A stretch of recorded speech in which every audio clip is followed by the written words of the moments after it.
श्रीमद् भगवत गीता के अनुसार इंसान कैसे बर्बाद होता है। इंसान की बर्बादी के कारण गीता में भगवान श्री कृष्ण ने बर्बादी के इन 3 कारणों पर विशेष बल दिया है। भगवत गीता के बताए गए मनुष्य की बर्बादी के ये 3 कारण आज हर मनुष्य को जानना चाहिए। श्रीमद् भगवत गीता में भगवान श्री कृष्ण ने इंसान की बर्बादी के 3 कारण बताए थे। मनुष्य की बर्बादी के ये कारण आज भी सटीक हैं। कहते हैं कि मनुष्य यदि अपनी बर्बादी के कारण को जान जाए तो वह अपने जीवन को सुखमय बना सकता है। गीता में भगवान श्री कृष्ण ने बर्बादी के इन 3 कारणों पर विशेष बल दिया है। भगवत गीता के बताए गए मनुष्य की बर्बादी के ये 3 कारण हर मनुष्य को जानना चाहिए। यह कोई मैं नहीं बता रहा बल्कि गीता में ऐसा वर्णन मिलता है। क्या आप जानते हैं कि मनुष्य की बर्बादी के 3 कारण कौन कौन से हैं? यदि नहीं तो आगे हम इसे इस कहानी के आधार पर जानते हैं। प्राचीन काल में एक शाही परिवार में एक लड़की का जन्म हुआ। कम उम्र में ही शाही ठाट से दूर गुरुकुल में भेज दिया था। गुरुकुल में यह बालक सबसे होनहार था। उसने वेदों और शास्त्रों का अभिनय किया।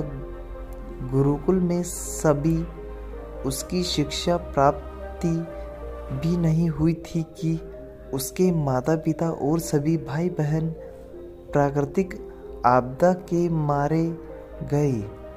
शिक्षा समाप्त करने के बाद इस बालक ने प्रण लिया कि उसका सारा जीवन लोगों की भलाई में ही बीतेगा। जब इस सन्यासी ने अपनी सारी महत्वाकांक्षा त्याग दी, वह शारीरिक वस्तुओं को छोड़कर हिमालय की जंगलों में चला गया।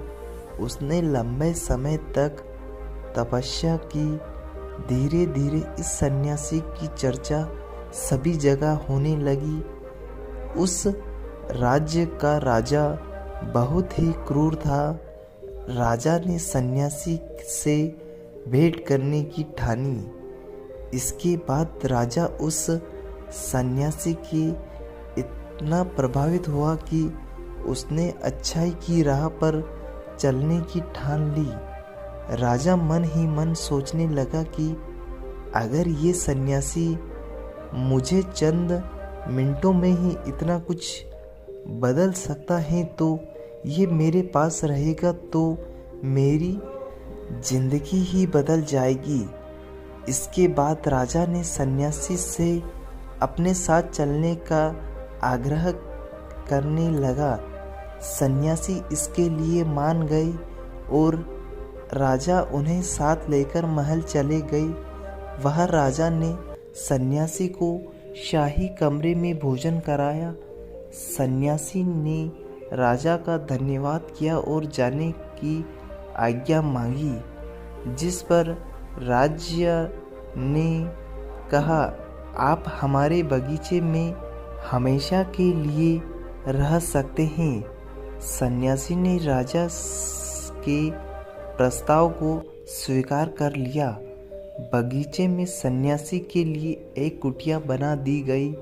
राजा ने भी सन्यासी की खूब सेवा की। कुछ समय बाद अचानक राजा और रानी अपने पड़ोस के राज्य में चले गए। साथ ही एक सेवादार को सन्यासी की सेवा के लिए बोल गए, लेकिन सेवादार बीमार पड़ गया और अगले दिन से आया ही नहीं। ऐसे में सन्यासी को कोई भोजन देने वाला भी नहीं था।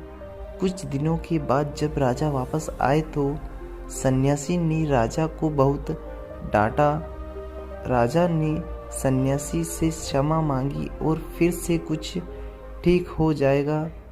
फिर कुछ दिन बाद राजा को राज्य से फिर कुछ दिनों के लिए बाहर जाना पड़ा। इसलिए राजा ने रानी को आदेश दिया कि जब तक वह आते नहीं तब तक राजा को किसी प्रकार की दिक्कत नहीं होनी चाहिए। इसके बाद रानी हर रोज भोजन पकाकर सन्यासी को भेज देती।